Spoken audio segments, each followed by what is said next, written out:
ಮಾಧ್ವಗ್ರಂಥಸ್ಯಾಭಿಸಂಧಿಂ ವಿದುರ್ದೇವ ನಮಾನವಾಹ. ಮಧ್ವಾಚಾರ್ಯರ ಗ್ರಂಥವನ್ನು ಅರ್ಥ ಮಾಡಿಕೊಳ್ಳುವ ಸಾಮರ್ಥ್ಯವುಳ್ಳವರು ದೇವತೋತ್ತಮರು ಮಾತ್ರ. ಮನುಷ್ಯರಿಗೆ ಅದು ಅರ್ಥ ಆಗ್ಲಿಕ್ಕೆ ಸಾಧ್ಯ ಇಲ್ಲ. ವಾಯುಸ್ತುತಿ ರತಿರ್ನಿತ್ಯಂ ವೇದಾಹಂಚ ಕಥಂಚನ ಎಂಬುದಾಗಿ ನಾನು ನಿತ್ಯ ವಾಯುಸ್ತುತಿಯನ್ನ ಓದ್ತಾ ಇದ್ದೇನೆ, ಆದ್ರಿಂದ ನನಗೆ ಸ್ವಲ್ಪ ಅರ್ಥ ಆಗ್ತದೆ ಅಂದ್ರೆ ತಾನು ದೇವತೋತ್ತಮ ಎಂಬುದಾಗಿ ಇದರಲ್ಲಿ ಸ್ಪಷ್ಟವಾಗಿ ತಿಳಿಸಿದಂತಾಯಿತು. ಈ ರೀತಿಯಾಗಿ ವಾಯುರಾಜರ ಒಂದು ಭಾವಿಸಮಿರತ್ವ ವಿಚಾರದ ನಮಗೇನು ಸಂದೇಹ, ಇದೆಲ್ಲ ಸಂದೇಹ ನಮ್ಗೆ ಯಾವತ್ತೂ ಸಂದೇಹ ಬಂದೇ ಬರ್ತದೆ. ಆದರೆ ಈ ಗ್ರಂಥಗಳನ್ನ ಅವರು ಮಾಡತಕ್ಕಂಥ ಕೆಲವು ಕಾರ್ಯಕ್ರಮ ಇದನ್ನ ನಾವು ನೋಡ್ತಾ ಇದ್ದಾಗ ಅವರು ಎಷ್ಟು ಮಹಾತ್ಮರು ಅಂತ ನಾವು ನಿರ್ಧಾರ ಮಾಡಬಹುದು.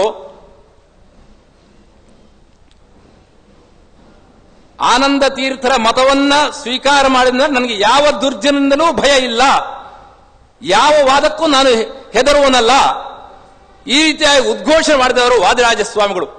ಆದ್ರಿಂದ ವಾದಿರಾಜರ ಆ ಮಹತ್ವ ಅವನ್ನ ಎಷ್ಟು ವರ್ಣನೆ ಮಾಡಲು ಸಾಧ್ಯ ಇಲ್ಲ.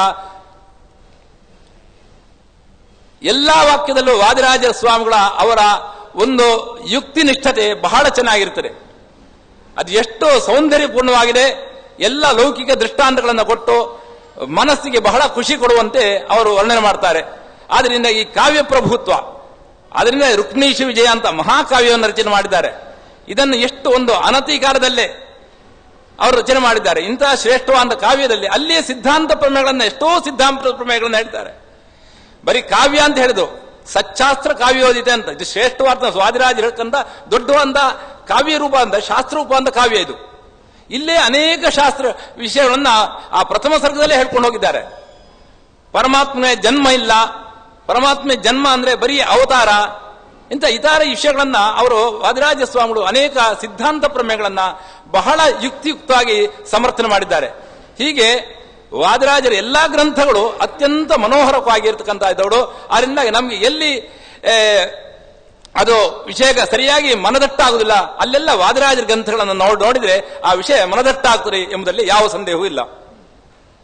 ಅಷ್ಟೇ ಅಲ್ಲ, ಯಾವುದೇ ಗ್ರಂಥಗಳನ್ನು ಕೊಟ್ಟರು ತಮ್ಮ ಒಂದು ಸ್ವತಃ ಪಾಂಡಿತ್ಯವನ್ನು ಪ್ರದರ್ಶನ ಮಾಡಿದ್ದಾರೆ. ಬೇರೆ ಕಡೆ ಗ್ರಂಥಕ್ಕಂಥ ವ್ಯಾಖ್ಯಾನ ಮಾತ್ರ ವಾದಿರಾಜ ಸ್ವಾಮಿಗಳದ್ದಲ್ಲ, ತಮ್ಮದೇ ನಿರ್ಣಯ, ಅವರದೇ ಒಂದು ನಿರ್ಣಯ, ಜಡ್ಜಿಮೆಂಟ್ ಎಲ್ಲಾ ಕಡೆ ಇದೆ. ಆದ್ದರಿಂದ ಅವರಿಗೆ ನಾವು ಹೆಚ್ಚು ಗೌರವವನ್ನು ಸಮರ್ಪಣೆ ಮಾಡಬೇಕಾಗಿದೆ.